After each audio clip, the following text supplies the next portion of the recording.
গতকাল খেলা দেখেছি, আমার প্রিয় দল ব্রাজিলের খেলা দেখতে গিয়ে একটু ক্লান্ত বোধ করেছি, যেটা এখন আর পুরোপুরি কাটিয়ে উঠতে পারিনি।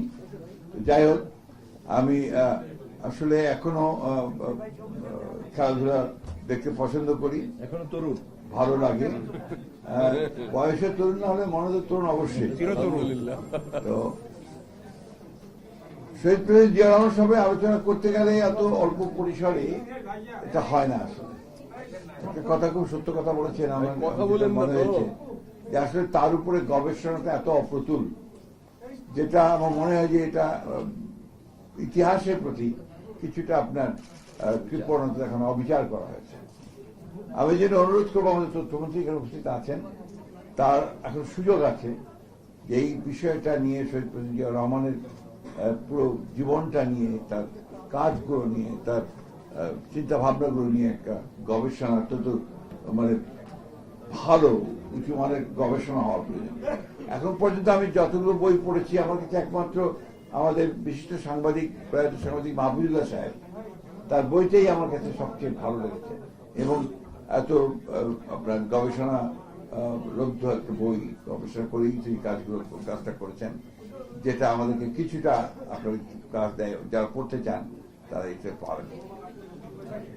শহীদ প্রেসিডেন্ট জিয়া রহমান আমাদের কাছে, আমার কাছে বিশেষ করে মনে হয় আমি তার সবচেয়ে বড় জিনিসটা কোনটা দেখি, অনেক কাজ করেছেন এই 3.5-4 বছরের মধ্যে। তিনি প্রায় প্রতিটি ক্ষেত্রে, একটা রাষ্ট্রের প্রত্যেকটি ক্ষেত্রে তিনি হাত দিয়েছেন, চেষ্টা করেছেন শুরু করার। কোন বিষয়গুলো সবচেয়ে আমার কাছে মনে হয় যে এগুলো মৌলিক কাজ করেছেন, প্রথমটি আমার কাছে যেটা মনে হয় সেটা হচ্ছে যে আমি যে একজন বাংলাদেশী, আমি যে সেপারেট, আমার যে আলাদা আইডেন্টিটি আছে, আমি যে পশ্চিম বাংলার বাঙালি নই, আমি এই ভূখণ্ডের একজন নাগরিক, এবং আমার যে আলাদা একটা সত্তা আছে, এটা তিনি এস্টাবলিশ করেছেন তার বাংলাদেশি জাতীয়তাবাদের যে তথ্য, সেই তথ্য দিয়ে। আমাকে যে কথা সবচেয়ে বড় কাজ মনে হয় তার।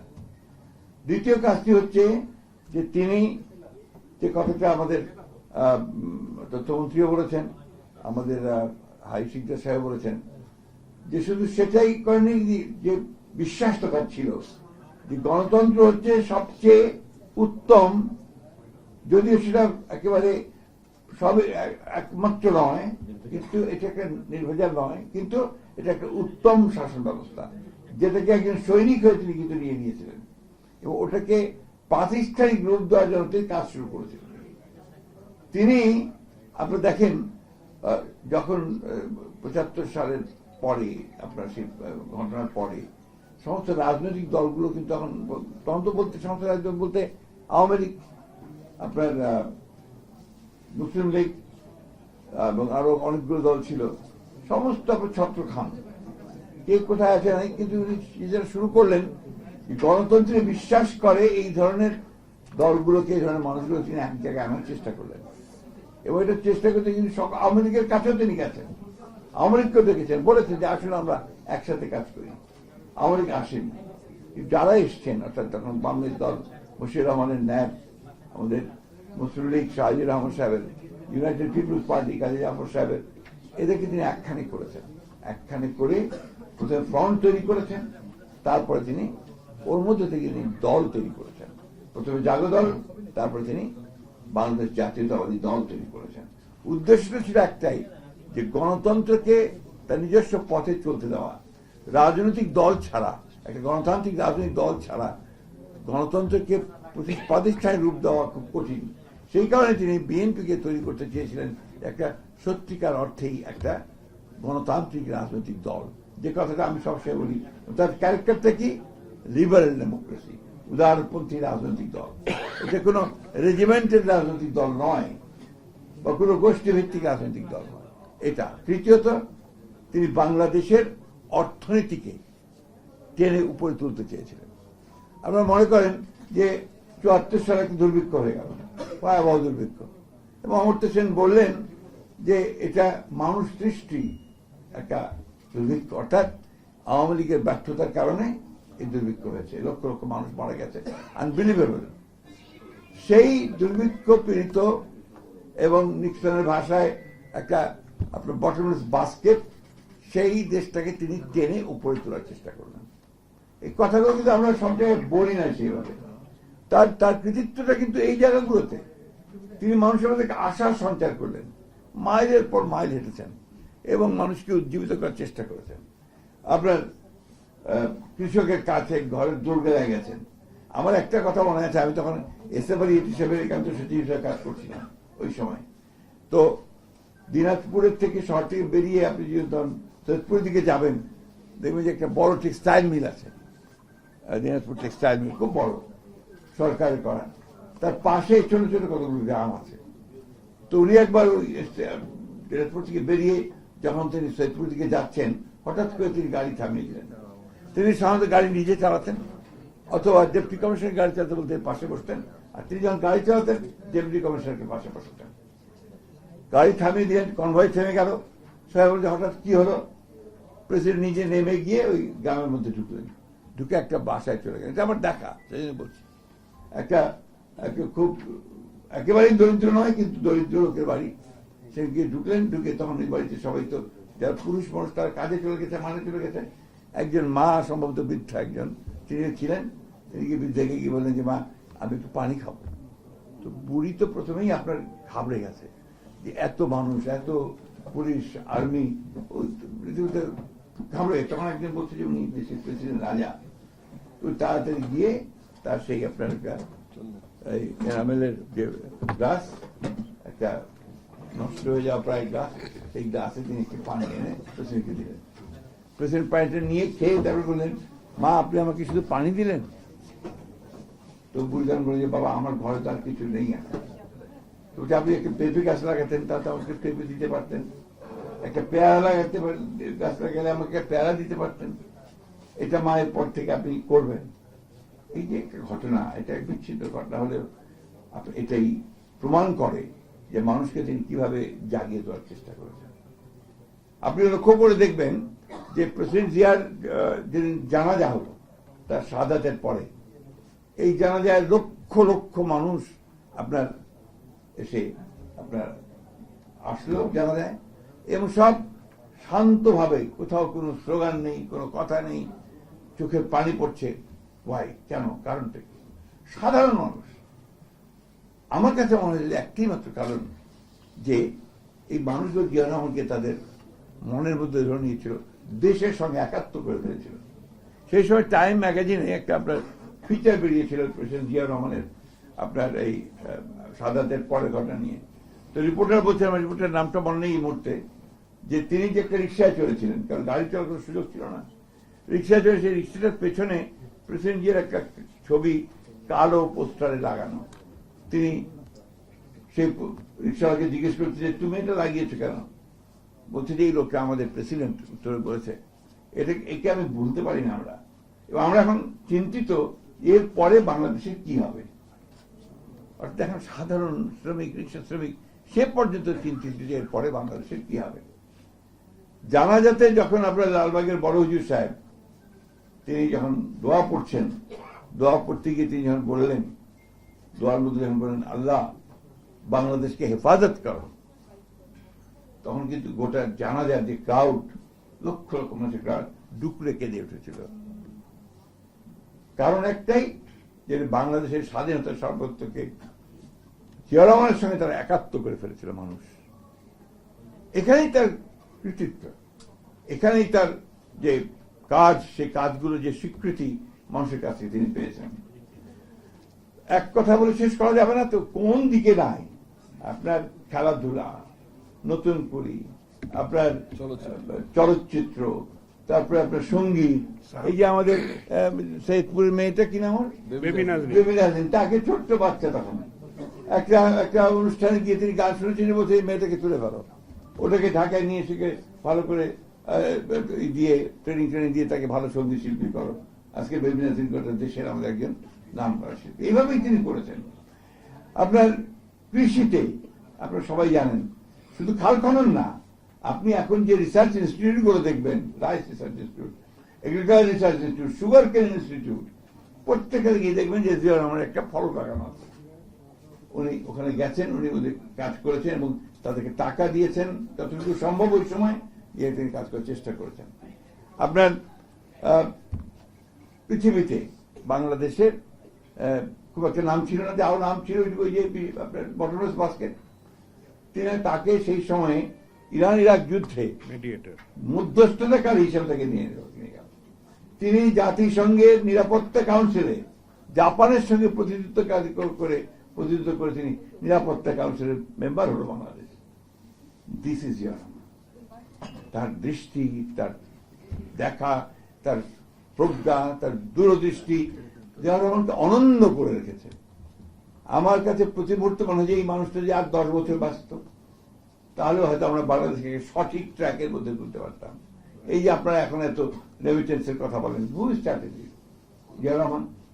আপনি গার্মেন্টস এর কথা বলেন, কে শুরু করেছে? জিয়া রহমান। তো এখন তারপরে ওই যে কথাগুলো কিছুক্ষণ আগে বলেন যে আওয়ামী লীগটাকে বিভিন্নভাবে, কিছু যায় আসে না, তাতে জিয়া রহমানের কোনো ক্ষতি হয়নি। জিয়া রহমানই আছেন।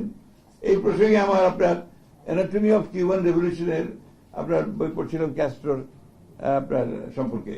তো ওইখানে আপনার ক্যাস্ট্রো একবার অ্যারেস্ট হয়ে গেল পাকিস্তানের বিরুদ্ধে যুদ্ধ করতে গিয়ে, and he was convicted for 14 years, 14 বছর জেল হলো। তো কাঠগড়ায় দাঁড়িয়ে ক্যাস্ট্রো বলছেন, condemn me, doesn't matter, history will absorb me, ইতিহাস আমাকে ধারণ করবে। আজকে জিয়া রহমানকে সেই একই ভাষায় আমি বলতে চাই যে condemn him doesn't matter, history has already absorbed him।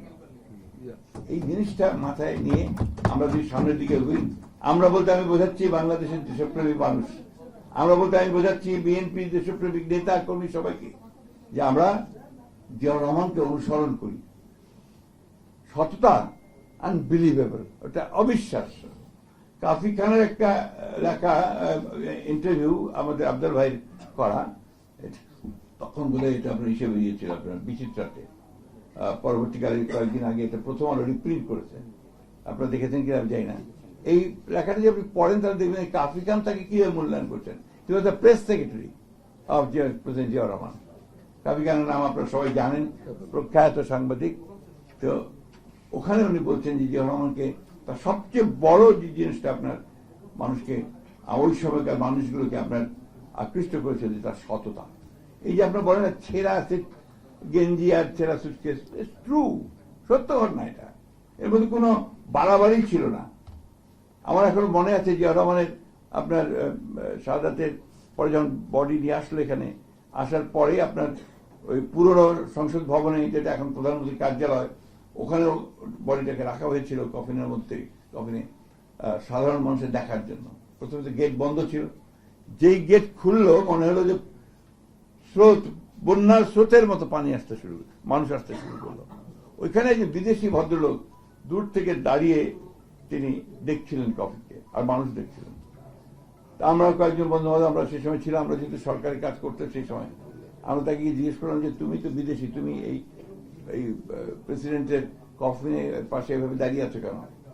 সে বলছে, দেখো আমি ওয়ার্ল্ড ব্যাংকে কাজ করি, আমি পৃথিবীর বিভিন্ন জায়গায় কাজ করি, বিশেষ করে আমি এশিয়ার দেশগুলোতে কাজ করেছি, আমি এইরকম একজন সৎ প্রেসিডেন্ট আমি দেখিনি। This was Zia Rahman. সুতরাং আমরা যতই তার সম্পর্কে গবেষণা করব, যতই তার সম্পর্কে আমাদের পরবর্তী প্রজন্মকে জানাবো, পরবর্তী প্রজন্মকে জানানো হয়েছে জিয়া রহমান হচ্ছে কিলার। আপনারা দেখেছেন কিলার বইগুলো, আওয়ামী লীগ আমাদের সরকার আমাদের বইয়ের মধ্যে ছিল, কি বলছে কিলার, হি কিল শেখ মুজিব। একটা মিথ্যা তথ্য উৎপাদন করে তারা এই সমস্ত বড় চেষ্টা করেছিল। এই জিনিসগুলোকে আমাদের পরবর্তী প্রজন্মের কাছে জানানো দরকার। সেখানে জিয়া রহমানকে গবেষণা করে তার মূল জিনিসগুলো সামনে আসা দরকার। মিডিয়ার সঙ্গে সম্পর্কটা আমার চেয়ে আপনারা ভালো বলেছেন, আপনারা অনেক ভালো বলেছেন। উনার একটা গুণ ছিল, বড় গুণ ছিল একটা, উনি রাতে সবাইকে ডেকে নিতেন, যাদের যাদের সঙ্গে কথা বলেন, এক এক রাতে একজন তাকে ডাকতেন। সেটা 12টা 1টা 2টা পর্যন্ত তিনি কথা বলতেন, অনেক সময় ভোর হয়ে যেত। তিনি দেশের প্রখ্যাত সাংবাদিক, প্রখ্যাত বিজ্ঞানী, প্রখ্যাত ব্যবসায়ী, তাদেরকে রাতে ডেকে তাদের সঙ্গে কথা বলতেন। And he used to learn. আমার একটা অভিজ্ঞতা হিসেবে বলে আমি শেষ করবো, লম্বা হয়ে যাচ্ছে, কিন্তু বলতে থামা যায় না তো। আমি আপনার তখন ইউনেস্কো ন্যাশনাল কমিশনে কাজ করতাম ঠিক ওই সময়। তো তখন জিয়া রহমান সাহেব, তখন উনি আপনার চিফ মার্শাল অ্যাডমিনিস্ট্রেটর, আপনার আমাদের কাজী জাফর সাহেব তখন আপনার শিক্ষামন্ত্রী, এবং মুজিবুর হক সাহেব শিক্ষা সচিব। ওনারা এডুকেশন কমিশন করেছিলেন। ওই কমিশনের সব জাতীয় লোকেরাই ছিল আপনার, যত উচ্চ তখনকার দিনে সবাই বড় শিক্ষাবিদরা ছিলেন, রাজনীতিবিদরা ছিলেন, এমনকি হাজী মোহাম্মদ দানেশ ওইটার মেম্বার ছিলেন। বুয়েটে হয়েছিল, আমি কভার করেছি। হ্যাঁ, পরে আপনার ওটা অধিবেশনগুলো হতো আপনার ওই এখনকার যেটা আপনার প্রধানমন্ত্রীর কার্যালয় সংসদ ভবন, সেখানে হতো। তো ওখানে যখন অধিবেশনটা চলতো, তো আমরা কয়েকজন সিলেক্টেড হয়েছিলাম আপনার to act as reporters UNESCO national commission থেকে। আমরা কাজ করতাম, সব লিখতাম। তো জিয়া রহমান সাহেবকে এসে দেখতাম, উনি সে বসতেন, টুপিটা রাখতেন, রেখে একটা নোটবই বার করে নোট নিতেন। যে যা বলছে শুধু নোট নিতেন, কথা বলতেন না। এমনকি শেষের দিন, অর্থাৎ প্রায় 15 দিন সেই ডেলিভারিগুলো হয়েছে, শেষের দিনে তিনি কথা বললেন। এই সময় তিনি আবার ছাত্র নেতাদেরকেও ডেকেছেন। সেই সময় মাহবুব রহমান মান্না, তখন আপনার ডাক্তার ভিপি, তাকেও দেখেছেন, তার সঙ্গে কথা বলছেন, অন্যান্য দলগুলোদের ডেকে ডেকে তিনি কথা বলেছেন। এই যে সবকিছু আগে জানা, জেনে তারপরে সেগুলোকে আপনার নিজের চিন্তা ভাবনা করে তার মানুষের সামনে নিয়ে আসা, এটা ছিল জিয়া রহমানের কৃতিত্ব। এই যে হিজবুল বাহার সম্পর্কে অনেক কথা বলে। উদ্দেশ্যটা কি ছিল? যে দেশের সবচেয়ে ভালো ছাত্রছাত্রীদেরকে তিনি জাহাজে উঠিয়েছেন, উঠিয়ে তাদেরকে বাংলাদেশ দেখানোর জন্য এবং বঙ্গোপসাগর দেখানোর জন্য তিনি নিয়ে গেছেন। এবং সেখানে সমস্ত বিশিষ্ট আপনার অধ্যাপক যারা আপনার ছিলেন, রিসার্চার, তাদেরকে নিয়ে গেছেন, যে তাদেরকে জানাও যে এটার মধ্যে কি আছে, সমুদ্রে কি আছে, এখানে আমাদের ভবিষ্যৎ কি আছে, দেশ সম্পর্কে তাদেরকে জানাও। এই যে চিন্তাগুলো, এই যে আপনার ভাবনাগুলো, যেটা সত্যিকার অর্থে একজন মহানায়ক, শুধু রাষ্ট্রনায়ক নয়, আমি বলি একজন মহানায়ক, ক্ষণজন্মা পুরুষ, তার পক্ষে এটা সম্ভব হয়েছে। তাই আমি শেষ করছি এই কথা বলে, আমি যে কথাগুলো বলেছেন এখানে, যে এখন একটা সুযোগ এসছে আবার যে জিয়া রহমানকে অনুসরণ করার সুযোগ এসছে আপনাদের প্রেস ক্লাবের আরো উন্নয়ন ঘটানোর জন্য। আমরা খুব কষ্ট পাই, ফ্রেন্ডলি বলি, যেমন আপনাদের এই যে অডিটোরিয়াম বলেন, মিলনায়তন বলেন, ওগুলোর অবস্থা খুব খারাপ। ওখানে আপনার কাজ কোনো অনুষ্ঠান করা যায় না। এখন একবার প্রধানমন্ত্রীকে নিয়ে আসেন, আমি তো প্রধানমন্ত্রীর মধ্যে তার ছায়া দেখতে পাই, তার প্রতিচ্ছবি দেখতে পাই। উনিও কিন্তু একইভাবে কাজ করছেন, দিন রাত কাজ করার চেষ্টা করছেন। এটাকে কাজের আপনারা তাকে বলেন, নিমন্ত্রণ করেন, নিয়ে আসেন, এবং তার কাছে যে আপনাদের অডিটোরিয়ামটা এটা আরো ভালোভাবে নতুন করে আপনার করা যায়। সেই সঙ্গে মিডিয়ার যে সমস্যাগুলো আছে সেগুলো সম্পর্কে তাকে বলেন। মিডিয়ার সমস্যাটা এখন বিশাল, আমি অত কিছু বলতে চাই না। সবচেয়ে বড় সমস্যা মিডিয়া, তো মিডিয়া নাই এখন, একটা বিজনেস হাউসের প্রতিনিধি হয়ে গেছে। যে কথাটা বলছিলেন চাটুকারিতা কাকে বলে, এখন মিডিয়াতেই দেখা যায়। কিছু মনে করবেন না, কিছু মনে করবেন না। We have seen it in the last regime, কিভাবে চাটুকারিতা হয়েছে। আমি আশা করবো যে এখন আপনারা সেখান থেকে বেরিয়ে এসছেন, লড়াই করেছেন, যুদ্ধ করেছেন এর বিরুদ্ধে। নিঃসন্দেহে আপনারা ভালোভাবে কাজে লাগান। আমরা আপনাদের সঙ্গে আছি, আগেও ছিলাম, এখন আছি। রাস্তায় যেমন একসাথে দাঁড়িয়ে মিছিল করেছি, এখনো দরকার হলে প্রয়োজনে আমরা এই ব্যাপারে আপনাদেরকে সর্বোচ্চ সহযোগিতা প্রদান করবো। আপনাদের সকলকে ধন্যবাদ, আন্তরিকভাবে ধন্যবাদ জানাচ্ছি আমাকে এখানে আমাদের কথা বলার সুযোগ দেওয়ার জন্য। ধন্যবাদ।